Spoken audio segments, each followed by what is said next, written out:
Hello again, everybody. I'm Chris Mooneyham, and welcome to the TCA All Sports Report. As always, brought to you by Fox 5 Atlanta, 680 The Fan, and of course, the Touchdown Club of Atlanta. Thanks for joining us, everybody. Really appreciate it as we're winding down our season now, and here's hoping you and yours had a very happy, healthy, and safe Memorial Day weekend. And of course, here at the TCA All Sports Report, our own little moment of silence for our veterans that have served our country. Without you, a talking head like myself would not be able to get on the internet and talk about Georgia high school athletics. So in all seriousness, thank you. Well, obviously this our last championship and game recapping episode of the year coming up next week. We'll divert from our standard format of 4 segments. You know, we always like to tell you what's happening. We always like to give you a little bit of history with our Ever Wonder portion of the program.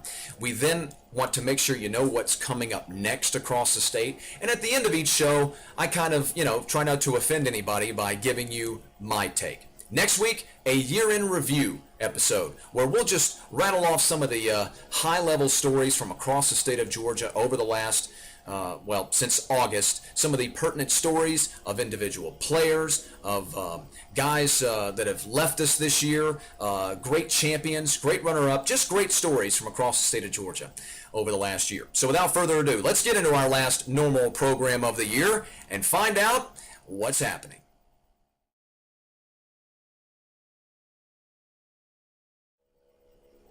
Well, I say normal, but really it's not, because it's all about championships. Obviously, the Baseball Championship Series takes center stage, and it has been an absolutely amazing week. An amazing week all across the state. Let's start in the 6A classification. I've been a little busy this week. You're going to hear me say that I was at most of these games, at most of these series throughout the week, and what an incredible honor it was. I've still got my NFHS Network shirt on. You can't see it here. No, you can't. Oh, there it is. Okay. Anyway, I actually called the 2A state championship just today on Memorial Day. We'll get to that in just a moment.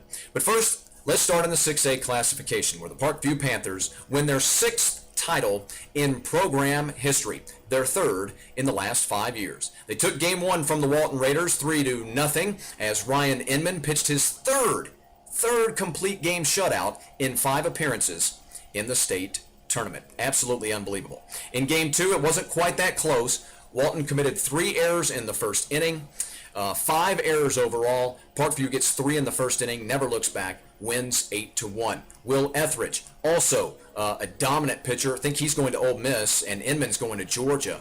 He's the other dominant pitcher in the Parkview staff. He also pitches a complete game, strikes out, I think he had 5 strikeouts, I think, but he gave up 1 run on 5 hits. Again, Parkview's 6th title in program history, 3rd in the last 5 years. They may be national champions, folks. Parkview may be national champions this year. They finished 34-2 and win their last 26 ball games in a row. Absolutely unbelievable. 5A classification, well, unfortunately, I cannot give you the champion in the 5A classification. Again, I'm cutting the All Sports Report here in the evening on Memorial Day, and the 5A classification still in the middle of their series. Gainesville did win Game 1. Of course, by the time you all watch this, a state champion will most likely be crowned unless they're pushed to a Game 3 late on Tuesday the 26th.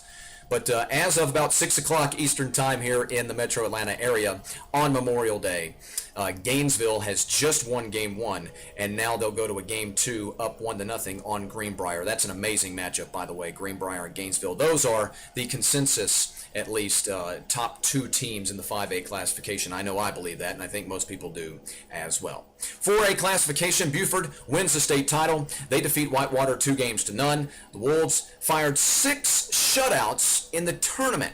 6 shutouts in the tournament. Now remember, you got to win 5 series to be the champs. So they fire, and you got to win 2 best out of 3 to win a series. So 6 shutouts, and oddly, 5 of those shutouts come in Game 1 of their 5 series. Again, they beat Whitewater 2-0.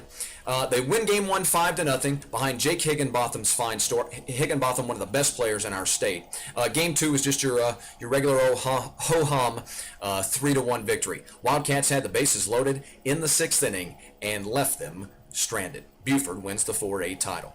3A classification now, BT, Blessed Trinity, defends their state championship. They've now won back-to-back. They sweep Jefferson. The Titans starter Brad Spinner shut out the Dragons 3-0 in Game 1, and BT built a 6-1 lead in Game 2 and hold on for the 6-4 victory. Again, Blessed Trinity wins their second consecutive state championship. I mentioned it a moment ago. Earlier this afternoon, I was fortunate enough to be on the microphone over in Norcross as Wesleyan put together the sweep of Darlington 2-0. Game 1 featured a Darlington rally. The homestanding Wesleyan club led 6-0 in the 6th inning. Tigers hit 2-run homers in the 6th and the 7th to get it back to 6-4, continued to get hits in that 7th inning, and had the lead run at the plate. Had 2 more runners on base and a chance to tie that game down 6-4, but left those 2 runners stranded, lost Game 1 6-4. Just finished calling Game 2 no more than a few hours ago, and in that Game 2, the Wolves and Tigers were back and forth until, yet again, the inning was the 6th inning when Wesleyan blew the contest wide open with a 6th spot in that frame. For Wesleyan, it's their 4th title in 8 years. 1A private, I also was very fortunate to be on the play-by-play duties. For this Game 3, the series was incredibly entertaining. First of all, Kings Ridge won Game 1 2-0. Hebron came back to win Game 2 7-5. But Kings Ridge wins Game 3 and the state championship 6-5 the final. In 9 innings, remember high school baseball in the state of Georgia, just 7 innings. Kings Ridge 2-1 over Hebron for the 1A private championship. Game 3, again, the one that people will always talk about. Down 5-3, the defending state champions score a single run in the 6th to get to 5-4. And then in the 7th inning, the bottom of the 7th, they load the bases up with nobody out. Everybody in the joint thought the series was over and that Kings Ridge was going to win the state championship there. Hebron did an amazing job of holding Kings Ridge to just a sacrifice fly that tied the game and sent it into extra innings. 2 frames go by, bottom of the 9th, Kings Ridge puts together a walk-off sacrifice fly and wins the 1A private championship. An amazing, dramatic, and I mean ultra-dramatic championship season for baseball in the state of Georgia.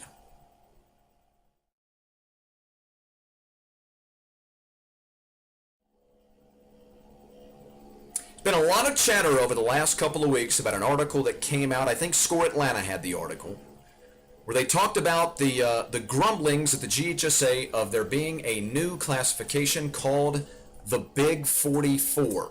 Now, first of all, what that would be is this, in its simplest terms. The top 44 high schools in the state of Georgia as far as enrollment. The highest population, top 44 populous high schools in the state of Georgia would form their own classification, their own playoffs, their own championship season for, at the very least, football, and maybe in the other 2, 3, or 4, arguably, major sports that follow. Now that is a problem in and of itself that I will not even get to here on the My Take portion of our program. In fact, I'll let you into the window of what so many things that are wrong with this potential idea. The first time I cut this My Take segment of the All Sports Report, I ran over 7 minutes. And I still didn't get to all of the points that I think are worth talking about when it comes to a potential development of a Big 44. What's most important to me is this. Remember, you're talking about high school kids here, and the GHSA admirably recognizes that. And they have gone on the record as saying over the last few years, one thing that they've wanted to concentrate on, wanted to focus on, wanted to be very particular about is the travel time for the kids, the coaches, administrators, staff, and families. The cost and the time that goes into that. For teams to travel from far reaches of one end of our state to the other. Let's remember, Georgia is one of the largest landmass states east of the Mississippi River. Now, that alone is part of the backbone for what makes the Big 44 a problem. If this happens, our major sports are going to fall into a power rating point system. Why, you may ask? Well, here's the reason why. Because they're not going to be able to every year have Valdosta, who, by the way, I don't know even would make it into the top 44. That's something that would surprise a lot of you out there, but I don't know that they would. let's say a team like Norcross, okay? You're not always going to be able to have Norcross go down to Colquitt County and play them every single year. What will end up happening is you'll still keep, for the most part, the regions that we have in place now. You'd be surprised to see that not every region in the 5A, 6A classification has 3 or 4 teams that are going to fall into this big 44, okay? Most of them would fall somewhere around half.